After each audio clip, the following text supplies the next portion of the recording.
দক্ষিণ এশিয়ায় মোদী সরকারের দিল্লি দীর্ঘদিন ধরেই প্রতিবেশীদের ওপর প্রভাব বিস্তারের কৌশল অনুসরণ করে এসেছে। বাংলাদেশও একসময় সেই বলয়ের ভেতরেই ছিল। শেখ হাসিনার শাসনামলে দিল্লির সঙ্গে ঘনিষ্ঠতা এমন পর্যায়ে পৌঁছেছিল যে অনেক ক্ষেত্রে ভারতের স্বার্থই অগ্রাধিকার পেত। তবে সময় এখন বদলেছে। ঢাকা এখন আর দিল্লির নির্দেশনায় নীতি নির্ধারণ করে না।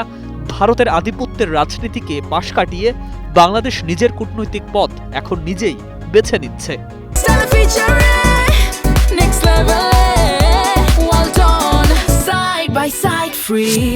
এই পরিবর্তনের বাস্তব প্রতিফলন দেখা যাচ্ছে চিকিৎসা ক্ষেত্রেও। দক্ষিণ এশিয়ার চিকিৎসা মানচিত্রে ভারতের দীর্ঘদিনের একচেটিয়া অবস্থান চ্যালেঞ্জের মুখে পড়েছে। লিভার ও কিডনি প্রতিস্থাপনের মতো জটিল চিকিৎসায় পাকিস্তানের শীর্ষস্থানীয় হাসপাতালে বাংলাদেশি রোগীর সংখ্যা বৃদ্ধি পাচ্ছে, যা স্পষ্টভাবে দেখাচ্ছে ভারত নির্ভরতা থেকে বেরিয়ে বিকল্প কেন্দ্রের দিকে ঝুঁকছে বাংলাদেশ। এই প্রেক্ষাপটেই নতুন মাত্রা যোগ করেছে ঢাকা করাচি সরাসরি ফ্লাইট চালুর ঘোষণা। বাংলাদেশে নিযুক্ত পাকিস্তানের হাই কমিশনার ইমরান হায়দার জানিয়েছেন, আগামী জানুয়ারিতে এই ফ্লাইট চালু হচ্ছে। রোববার ঢাকার রাষ্ট্রীয় অতিথি ভবনে প্রধান উপদেষ্টা অধ্যাপক ডক্টর মোহাম্মদ ইউনূসের সঙ্গে সৌজন্য সাক্ষাতে তিনি এই তথ্য জানান। সরাসরি ফ্লাইট চালু হলে চিকিৎসা, শিক্ষা ও বাণিজ্যিক যোগাযোগ আরও সহজ হবে।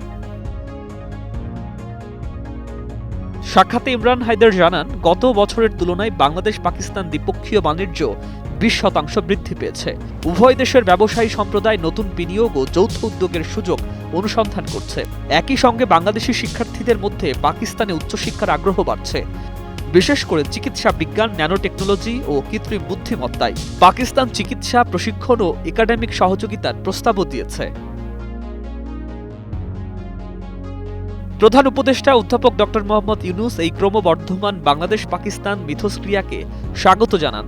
তিনি সার্কভুক্ত দেশগুলোর মধ্যে ভ্রমণ, সাংস্কৃতিক ও শিক্ষাগত বিনিময় বাড়ানোর উপর গুরুত্ব দেন এবং বাণিজ্য আরও জোরদারের প্রয়োজনীয়তার কথা বলেন। বিশ্লেষকদের মতে বার্তাটি পরিষ্কার।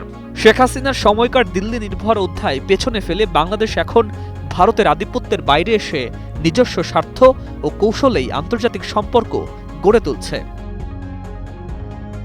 News desk, 21 television.